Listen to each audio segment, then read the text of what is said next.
Hello student. तो हम digestion and absorption की बात कर रहे थे। आज 5वां लेक्चर है। ठीक है, हमने आपको डाइजेशन मेनली पढ़ा दिया है।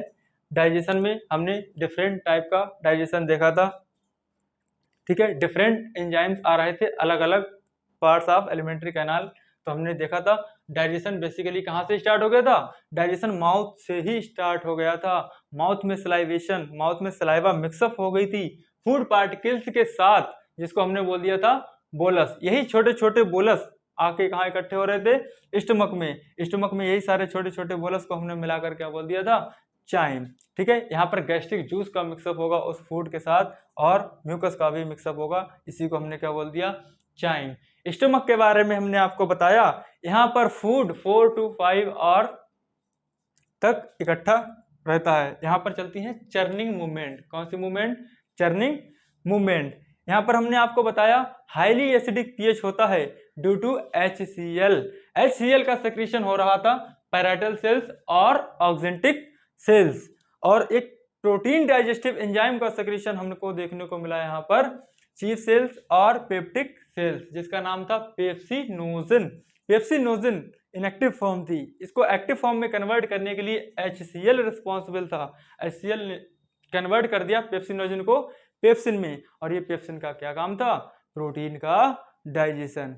तो क्वेश्चन अगर आ जाए कि प्रोटीन का डाइजेशन स्टार्ट कहाँ से हुआ, तो स्टमक से बोल देंगे। ठीक है, फिर हमने स्मॉल इंटेस्टाइन में देखा, स्मॉल इंटेस्टाइन में ही डियोडेनम पार्ट में सारे के सारे पैनक्रियाटिक एंजाइम भी यहीं पर ओपन हो रहे थे आकर, और क्या, बाइल जूस भी आ रहा था गॉल ब्लैडर और लीवर से आ रहा था। तो उनमें जो भी हमारे पैनक्रियाज में एंजाइम थे उनकी वजह से डाइजेशन देखा, ट्रिप्सिनोजन, काइमोट्रिप्सिनोजन, क्योंकि प्रॉपर प्रोटीन का डाइजेशन स्टमक में नहीं हुआ था। ओनली प्रोटीन टूट गई थी पेप्टाइड और पेप्टोन में, और प्रोटीन की स्मॉलेस्ट यूनिट तो अमाइनो एसिड है, तो अमाइनो एसिड तक कन्वर्ट नहीं हुए थे, वो यहाँ पर होंगे मेनली बाई पैनक्रियाटिक जूस। ठीक है, वो सारी चीजें हमने देखी। एक अमाइलेज हमको मिला था सलाइवा में, जिसको हमने बोल दिया सलाइवरी अमाइलेज। हमने देखा था का फूड का मतलब कुक्ड स्टार्च का 30% डाइजेशन हमारे माउथ में ही हो रहा था। बचा हुआ स्टार्च कौन करेगा, एक पैनक्रियास से आ रहा था, उसको हमने बोल दिया पैनक्रियाटिक अमाइलेज। ठीक है, बाकी ये हो गया हमारे पास डियोडेनम, जेजुनम और ileum. Ileum last part of small intestine और caecum first part of large intestine. Ileum और सीकम के बीच एक वॉल्व होता है जिसको हमने क्या बोला, इलियोसिकल वॉल्व। इलियोसिकल वॉल्व का काम होता है, ये प्रिवेंट करता है बैक फ्लो का। जो भी यहाँ पर फीकल मैटर आया है, फेसेस आया है, इसका बैक फ्लो ना हो जाए, ये किसका काम होता है, इलियोसिकल वॉल्व। तो हमने स्मॉल इंटेस्टाइन में डाइजेशन देख लिया था दोनों तरह से, जो कि पैनक्रियाटिक एंजाइम्स की वजह से हो रहा था और इंटेस्टाइनल जूस की वजह से हो रहा था। वो भी हमने देख लिया कौन कौन से एंजाइम किन किन चीज़ों को डाइजेस्ट कर रहे थे। तो आज हम मेनली बात करेंगे यहाँ पर डाइजेशन इन लार्ज इंटेस्टाइन। तो इस इलियोसिकल वॉल्व के थ्रू जो भी अनडाइजेस्टेड वेस्ट मटेरियल है कहाँ आ चुका है, सीकम में। सीकम क्या है, first part of large intestine. ठीक है, तो एनसीईआरटी कहती है no digestive activity in large intestine. Large intestine में किसी भी चीज का डाइजेशन नहीं होता है। लिख देंगे यहाँ पर, कहाँ गया, no digestive activity, no digestive activity in large intestine.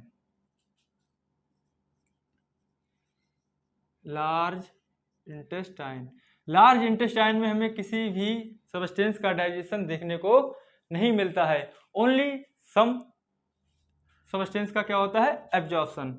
देखते हैं एब्जॉर्प्शन किन किन चीज़ों का हो जाता है यहाँ पर। एब्जॉर्प्शन इन लार्ज इंटेस्टाइन,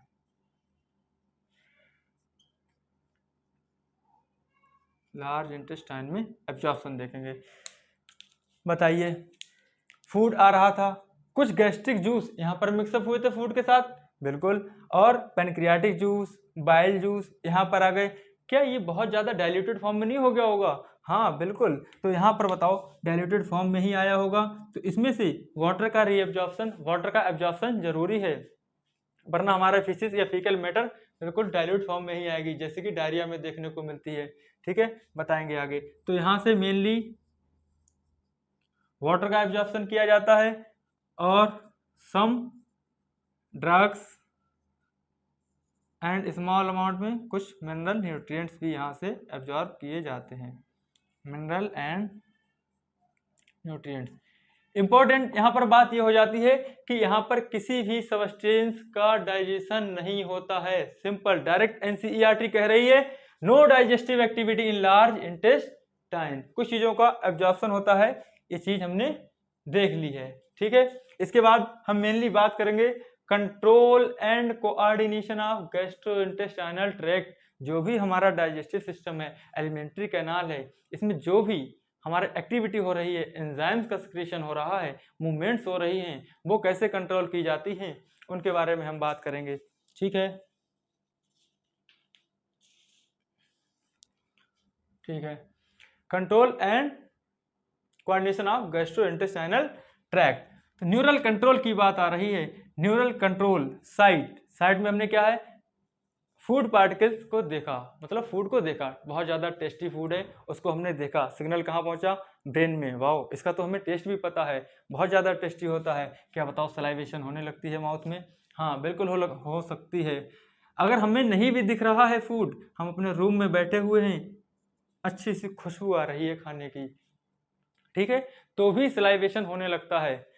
और देखेंगे फूड इन ओरल कैविटी, या फिर हमारे ओरल कैविटी में फूड हो तो भी सलाइवा का सेक्रीशन हो सकता है। Gastric and intestinal secretion also.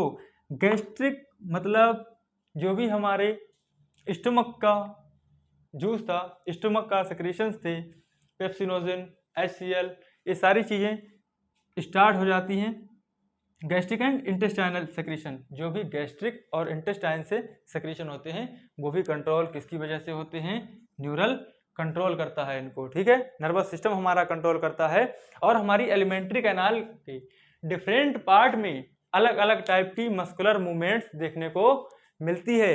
जैसे कि हमने आपको बताया food mix up thoroughly in stomach by the help of churning movement. तो स्टमक में कौन सी मूवमेंट हो रही है? Churning movement. यहाँ इसोफेगस में भी हमने देखी थी पेरिस्टाल्टिक मूवमेंट्स, इंटेस्टाइन में भी होंगी पेरिस्टाल्टिक मूवमेंट। ठीक है, तो इस पेरिस्टाल्टिक मूवमेंट या फिर चर्निंग मूवमेंट भी किसकी वजह से कंट्रोल हो रही है? कौन कंट्रोल कर रहा है इन्हें?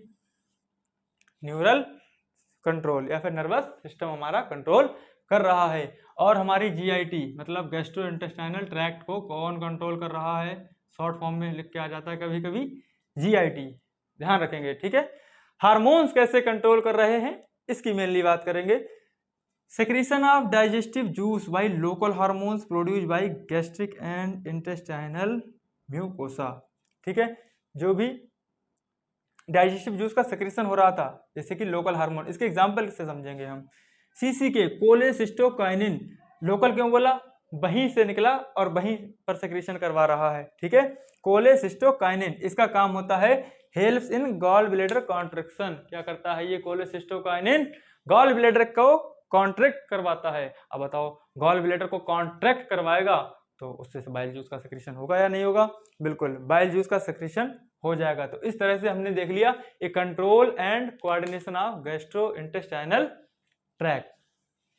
ठीक है, ये हो गया डाइजेशन एंड। ठीक है, बताइए, फूड इनटेक कर लिया, डाइजेशन हो गया, अब हम क्या करेंगे? क्या जो भी डाइजेस्टेड फूड मटेरियल है इसका एब्जॉर्प्शन भी करना पड़ेगा? हाँ बिल्कुल करना पड़ेगा। आओ देखते हैं एब्जॉर्प्शन कैसे कैसे होता है।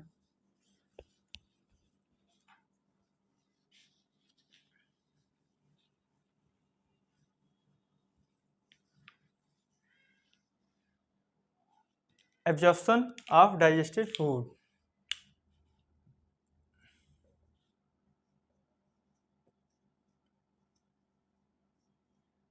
Absorption of digested food. देखिए, वैसे तो एब्जॉर्प्शन स्टार्ट हो जाता है माउथ से ही, जैसे कि कुछ ड्रग्स, ठीक है, कुछ पिगमेंट्स, जैसे कि हम पान खाते हैं कुछ भी, तो देखा होगा कितना भी हम पानी से कुल्ला कर लें फिर भी कुछ ना कुछ उसमें पिगमेंट लगे रह जाते हैं। और कुछ ड्रग्स भी होती हैं जो माउथ से ही एब्जॉर्प्शन स्टार्ट हो जाता है। आपने देखा होगा कई बार डॉक्टर लोग बोलते हैं इस टैबलेट को लीजिए और अपनी टंग के नीचे रख लीजिए, ठीक है।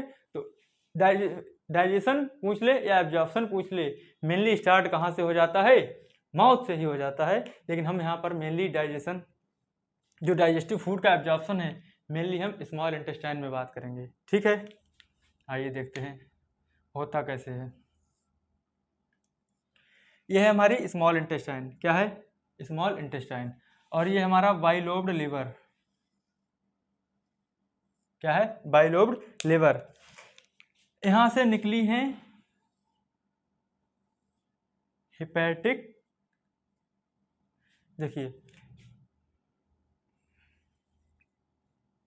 ये इंटेस्टाइन की म्यूकोसा वॉल में मॉडिफिकेशंस है, जिसको हमने बोला था बिल्लाई, क्या बोला था, बिल्लाई। बिल्लाई के ऊपर और माइक्रोस्कोपिक फिंगर लाइक स्ट्रक्चर्स पाई जाती हैं, जिनको हमने नाम दिया था माइक्रो बिल्लाई। इन बिल्लाई और माइक्रो बिल्लाई का क्या काम बताया हमने, बिल्लाई और माइक्रो बिल्लाई, एनसीईआरटी कहती है इंक्रीजेस इनॉर्मसली सरफेस एरिया, मतलब बहुत ज़्यादा सरफेस एरिया बढ़ा देती है for the absorption of food, ताकि फूड का एब्जॉर्प्शन ज़्यादा से ज़्यादा हो सके और जल्दी हो सके। इसीलिए सरफेस एरिया इंक्रीज करने का काम कौन करती हैं, बिल्लाई और micro बिल्लाई।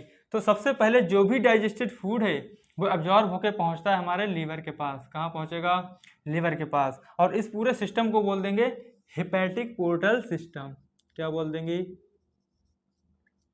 Hepatic portal system. Hepatic मतलब लिवर से है, पोर्टल इसलिए बोल दिया ऑर्गन से ऑर्गन की तरफ ब्लड जा रहा है, इसीलिए इसको क्या बोल दिया, हिपैटिक पोर्टल सिस्टम। खैर इसको याद रखेंगे। मेन जो हमारे काम की बात है वो हम देखेंगे कि एब्जॉर्प्शन होता कैसे कैसे है, उसके लिए कौन कौन सी प्रोसेस है। आइए, ठीक है, ये हो गया।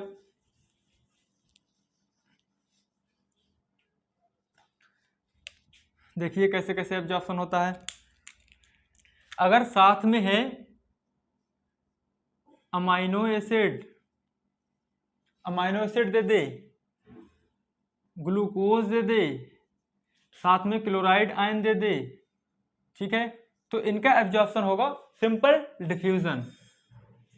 किस मैकेनिज्म के through, simple diffusion. Simple diffusion आप जानते हैं, high concentration to there lower concentration. यहाँ पर अभी हमने आपको बताया कि इंटेस्टाइन में क्या है कि हाई कंसंट्रेशन होगी डाइजेस्टेड फूड पार्टिकल की, लेकिन कम किधर होगी, इस साइड में, तो चली जाएगी हाई टू लो। तो सिंपल डिफ्यूजन मैकेनिज्म कौन कौन सी चीजें एब्जॉर्ब होती हैं, अमाइनो एसिड, ग्लूकोज और क्लोराइड आयन का एब्जॉर्प्शन कैसे होता है, सिंपल डिफ्यूजन के थ्रू होता है, ध्यान रखेंगे। नेक्स्ट अगर दे दे, ठीक है, अमाइनो एसिड, ग्लूकोज के साथ दे दे आपको ऑप्शन में सोडियम आयंस, क्या दे दे, सोडियम आयंस, ठीक है। तो आप कह देना अगर सोडियम आयन साथ में है तो एक्टिव प्रोसेस किस मैकेनिज्म से होगा, एक्टिव प्रोसेस। एक्टिव प्रोसेस में क्या होगा, अगर मान लीजिए हाई टू लो नहीं भी हो रहा है तो फिर सोडियम आयन है, एक्टिव प्रोसेस के थ्रू हो जाएगा, इसमें एनर्जी का खर्चा होता है, ठीक है, एटीपी कंज्यूम, ठीक है। सिंपल डिफ्यूजन में खुद से हो रहा है, यहाँ पर किसी भी एनर्जी का, किसी भी टाइप की एनर्जी का खर्चा नहीं होने वाला, लेकिन एक्टिव प्रोसेस में एटीपी का खर्चा होता है, मतलब एनर्जी का खर्चा होता है, अपने आप ये प्रोसेस नहीं हो रही है, ठीक है। नेक्स्ट आता है हमारे पास फ्रक्टोज। फ्रक्टोज के लिए एक अलग से स्पेशल मैकेनिज्म दी है, फ्रक्टोज के एब्जॉर्प्शन के लिए होती है facilitated absorption, facilitated absorption, facilitated absorption. Facilitated absorption भी एक टाइप का सिंपल डिफ्यूजन ही है, यहाँ भी एनर्जी का खर्चा नहीं होता है। ठीक है, देख लेंगे। मान लीजिए इधर फ्रक्टोज के मॉलिक्यूल्स हैं, ठीक है, क्या है ये फ्रक्टोज के मॉलिक्यूल्स, इधर कम है। मूवमेंट यहाँ भी हाई कंसंट्रेशन से लो कंसंट्रेशन की तरफ होता है। देखिए इधर मॉलिक्यूल ज्यादा है और इधर कम है। मूवमेंट तो यहाँ भी high concentration to low concentration होगा, लेकिन यहाँ पर इनको मूवमेंट कराने के लिए होती है एक स्पेशल टाइप की प्रोटीन इस मेम्ब्रेन में। क्या होती है? स्पेशल टाइप की प्रोटीन, जिनको हम बोल देंगे प्रोटीन चैनल। क्या बोल देंगे? Protein channel. ठीक है, इनके थ्रू होते हुए जाएगा ये मॉलिक्यूल, डायरेक्ट नहीं जा सकता। ठीक है, तो इनको हमने क्या बोल दिया? फ्रक्टोज का एब्जॉर्प्शन कैसे होगा? Facilitated absorption. देखिए क्वेश्चन तो ऐसे ही सही हो जाएगा, आपको ज़्यादा इसके चक्कर में पढ़ना नहीं है। सिंपल, फ्रक्टोज आ गया, F for fructose, F for facilitated transport. कुछ भी हो, सिंपल डिफ्यूजन, लेकिन अगर साथ में सोडियम आयन है, ध्यान रखेंगे, अगर साथ में सोडियम आयन है तो एक्टिव प्रोसेस लगा देना, एनर्जी का खर्चा होगा यहाँ पे। ध्यान आ जाएगी इतनी बात। कुछ भी दे दे, amino acid, glucose, chloride ion, generally simple diffusion, लेकिन अगर ऑप्शन में दिख जाए सोडियम आयन भी साथ में है तो एक्टिव प्रोसेस। जब तक सोडियम आयन नहीं लगे तब तक आप एक्टिव एब्जॉर्प्शन या एक्टिव प्रोसेस वाला आंसर नहीं देंगे। ठीक है, फ्रक्टोज का अपना अलग ही है, F for fructose, F for facilitated absorption. ये नॉर्मली हमने देख लिया। मान लीजिए हमने क्या शुगर ईट की थी या स्टार्च, इनकी भी सारी की सारी की जो फाइनल यूनिट है वो क्या है? ग्लूकोज। एब्जॉर्प्शन देख लिया हमने। प्रोटीन को खाया था, प्रोटीन की जो स्मॉलेस्ट यूनिट है, फाइनल यूनिट है, जिसका एब्जॉर्प्शन किया जा सकता है, क्या बोला हमने? Amino acid. अरे डाइजेशन की डेफिनेशन ही यही बताई थी, लार्ज कॉम्प्लेक्स मॉलिक्यूल को कन्वर्ट कर दिया था हमने सिंपल एब्जॉर्बेबल फॉर्म में। ठीक है, तो ये एब्जॉर्बेबल फॉर्म है ग्लूकोज अमाइनो एसिड। ठीक है, किसका एब्जॉर्प्शन बचा है? क्या हमने फैट को नहीं ईट किया था? बिल्कुल, फैट के बारे में भी देखेंगे, स्पेशल एब्जॉर्प्शन है। जैसे ही डाइजेशन भी इसका टफ था फैट का, अब ऐसे ही एब्जॉर्प्शन भी इतना आसान नहीं है, एक स्पेशल मैकेनिज्म है इसके लिए। तो ये सारी की सारी चीजें, अमाइनो एसिड हो गया, ग्लूकोज हो गया, chloride, sodium ion, facilitated absorption, ये की सारी कहाँ एब्जॉर्ब होकर जा रही है? एनसीईआरटी ने कुछ इस तरह का एक फिगर दिया है। ठीक है, फिर उसमें बिल्लाई, और ये बीच में दिखाया है एनसीईआरटी ने लैक्टियल। क्या दिखाया है? लैक्टियल। फैट का एब्जॉर्प्शन लैक्टियल्स में होगा, लेकिन ये सारी चीजें जो भी हमने पढ़ी हैं उसका किस में हो जाएगा? ब्लड कैपिलरीज में। किस में हो जाएगा? ब्लड कैपिलरीज में। तो मेनली अभी हम फैट का एब्जॉर्प्शन देखेंगे, जो कि डायरेक्ट ब्लड कैपिलरीज में ना जाकर किस में चला जाएगा? लैक्टियल में जाएगा। और उसकी बात करते हैं।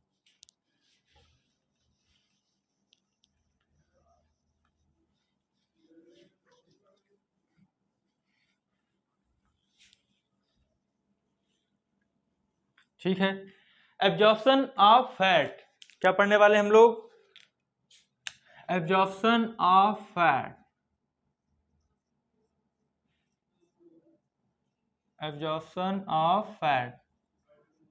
जैसे कि फैट को डाइजेस्ट करने की कोशिश, याद करेंगे, स्टोमक से ही की जा रही है, क्योंकि स्मॉल अमाउंट में लाइपेजेस स्टोमक में भी प्रेजेंट थे, गैस्ट्रिक जूस में भी प्रेजेंट था, और मेनली कहाँ से आ रहा था लाइपेजेस?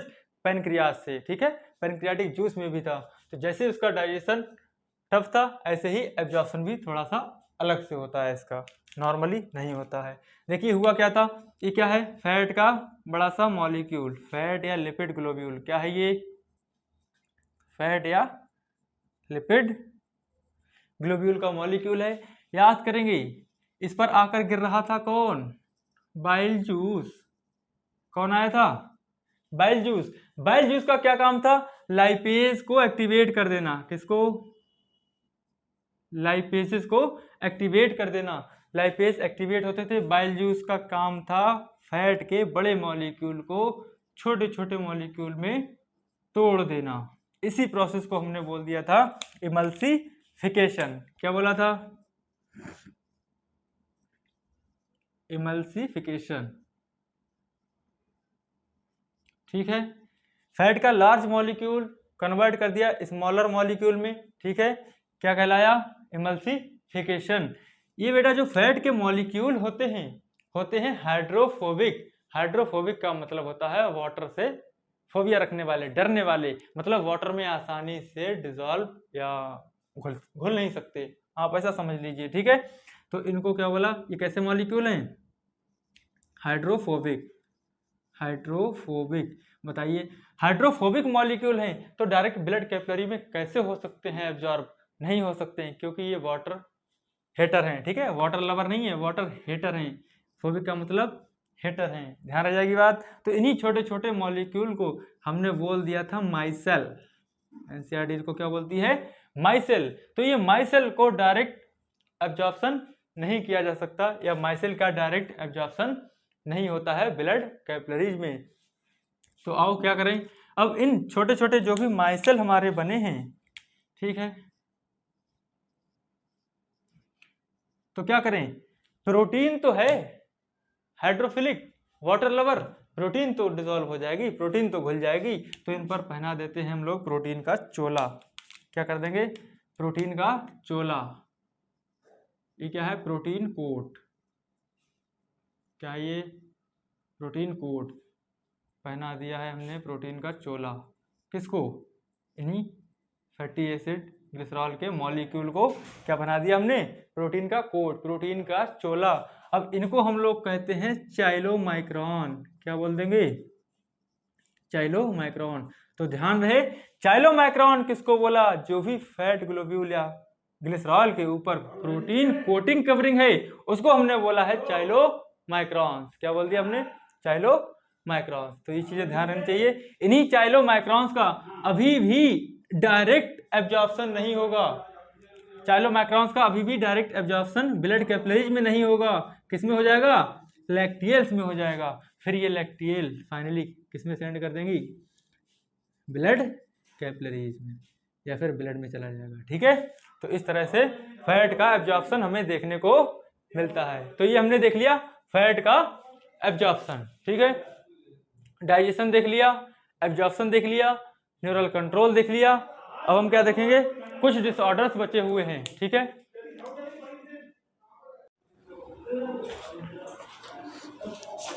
तो ये हो गया, हम डिसऑर्डर देखने से पहले अभी हम बात कर लेंगे पहले टेबलर फॉर्म में, एब्जॉर्प्शन की टेबल दी है एनसीईआरटी में, उसको थोड़ा सा जल्दी से देख लेंगे, उसके बाद हम डिसऑर्डर पढ़ेंगे और ये चैप्टर एंड हो जाएगा आज ही, ठीक है। मतलब 5 लेक्चर में डाइजेशन का एंड हो जाएगा, ठीक है। तो टेबल फॉर्म में कुछ एनसीईआरटी में दिया है, देखते हैं। सबसे पहले हमने बताया था एब्जॉर्प्शन कहाँ से स्टार्ट हुआ था, माउथ से ही। आ जाइए, सबसे पहले हम ले लेते हैं माउथ को, बात करेंगे माउथ, ठीक है। माउथ में जनरली एब्जॉर्प्शन किन चीज़ों का हो रहा था, हमने बताया सर्टेन ड्रग्स का बताया था। कभी कभी डॉक्टर क्या है, टेबलेट दे देता है और बोलता है कि टंग के नीचे रख लीजिए, ठीक है। मेनली एब्जॉर्प्शन कहाँ से, below the tongue, below the tongue, ठीक है। कुछ पिगमेंट का भी एब्जॉर्प्शन हमें देखने को मिल जाता है माउथ से ही। पिगमेंट देखा होगा, जो लोग बोलो जुबान केसरी और पान वगैरह का यूज करते हैं, देखा होगा रेड रेड सा रहता है, तो ये चीज़ें माउथ में एब्जॉर्प्शन इनका देखने को मिल जाता है।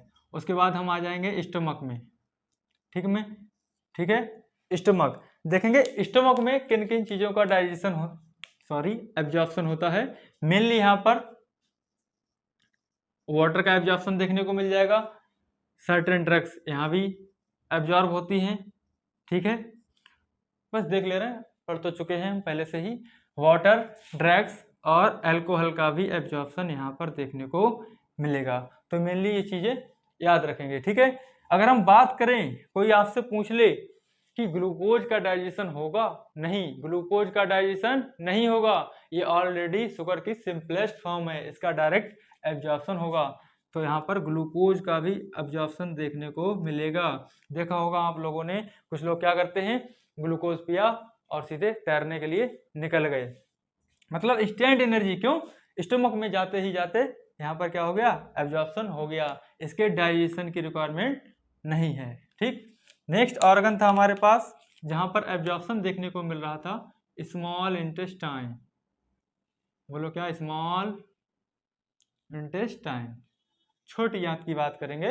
यहाँ पर भी एब्जॉर्प्शन क्या, बेसिकली हम इसके बारे में कह सकते हैं प्रिंसिपल ऑर्गन फॉर एब्जॉर्प्शन, मतलब मेन ऑर्गन तो यही है जहां पर ज्यादातर mineral nutrients food digested food का एब्जॉर्प्शन हो रहा था, तो हम इसको बोल देंगे प्रिंसिपल ऑर्गन फॉर एब्जॉर्प्शन। ठीक है, ये प्रिंसिपल ऑर्गन हो गया। यहाँ पर ग्लूकोज का एब्जॉर्प्शन हो जाएगा, अभी हमने पढ़ा है आपको। अमाइनो एसिड का एब्जॉर्प्शन देखने को मिल जाएगा, फैटी एसिड, ग्लिसरॉल, इन सब चीजों का भी एब्जॉर्प्शन हमें स्मॉल इंटेस्टाइन में देखने को मिल जाएगा। ठीक है, अब हम बात करेंगे लार्ज इंटेस्टाइन की। इसको हटा देते हैं, बहुत देर हो गई है।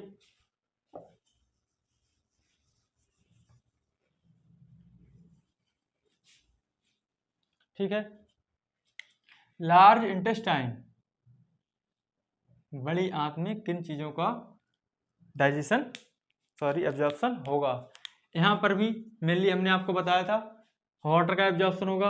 अगर वाटर का एब्जॉर्प्शन नहीं होगा तो सोचिए जो हमारा फीकल मैटर है, फिसिस है, क्या बहुत ज़्यादा डाइल्यूटेड फॉर्म में आ जाएगी, तो वो कंडीशन आ जाती है डायरिया में। इसलिए लार्ज इंटेस्टाइन से वाटर का रीएब्जॉर्प्शन होना जरूरी है। कुछ यहाँ से भी मिनरल न्यूट्रिएंट का एब्जॉर्प्शन होता है और सम टाइप्स ऑफ ड्रग्स का भी यहाँ पर एब्जॉर्प्शन देखने को मिलेगा। ठीक है, तो ये हो गया, बस पढ़ा तो पहले से था, बस टेबल फॉर्म में बात कर ली, हो गया। ठीक है, नेक्स्ट छोटी सी हेडिंग आ रही है जिसके बारे में एक लाइन लिखी जाएगी, एसिमिलेशन। क्या आ रहा है? एसिमिलेशन। ठीक है, किसकी बात करेंगे? एसिमिलेशन।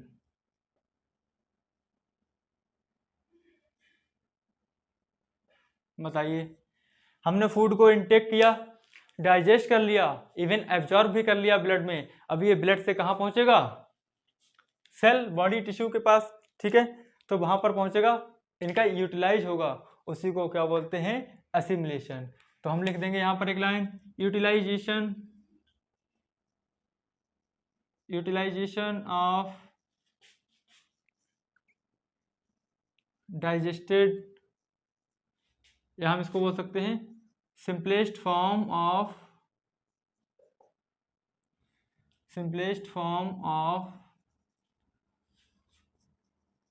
Food particles. ये क्या कहलाता है? एसिमिलेशन कहलाता है। क्या कह देंगे इसी को? एसिमिलेशन कह देंगे। तो बस अब इसके बाद हम पढ़ेंगे डेफिकेशन। छोटी सी हेडिंग आ रही है, डेफिकेशन। ठीक है,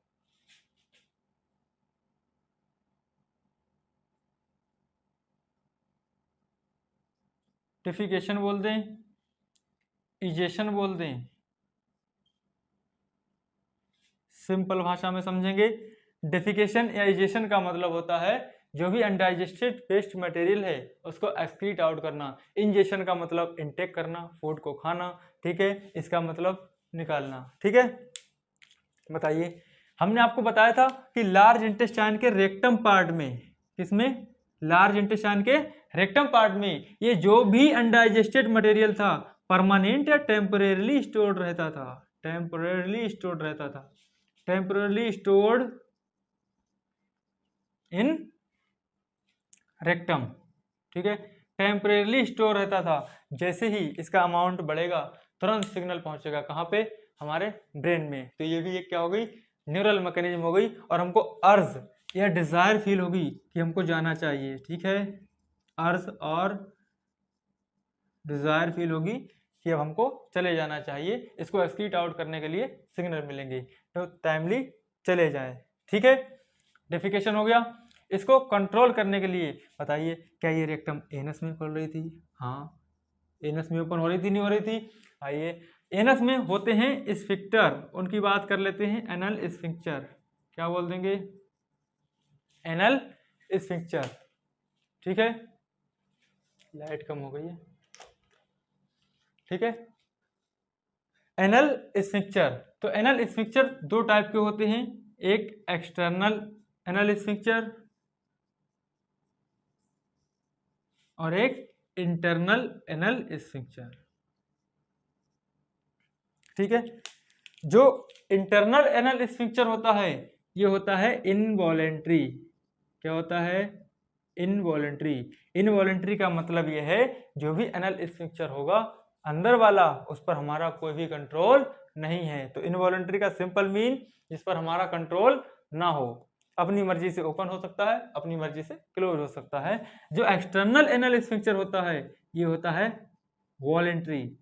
वॉलेंट्री मतलब ये हमारे कंट्रोल में है। अरे बताओ, ये भी कंट्रोल में नहीं होता तो हम कहीं भी क्या शुरू हो जाते? हाँ, ऐसा ही देखने को हमें मिलता, तो हम देखेंगे। लेकिन बच्चों में इंटरनल हो या एक्सटर्नल हो, ये दोनों के दोनों क्या होते हैं? इनवॉलेंट्री।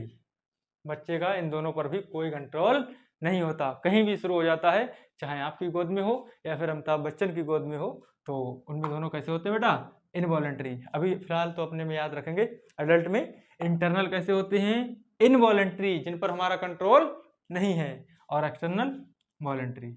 तो ये हमने देख लिया डेफिकेशन। ठीक है, डेफिकेशन की डेफिनेशन देखना हो तो लिख सकते हैं एक्सक्रीशन या excrete out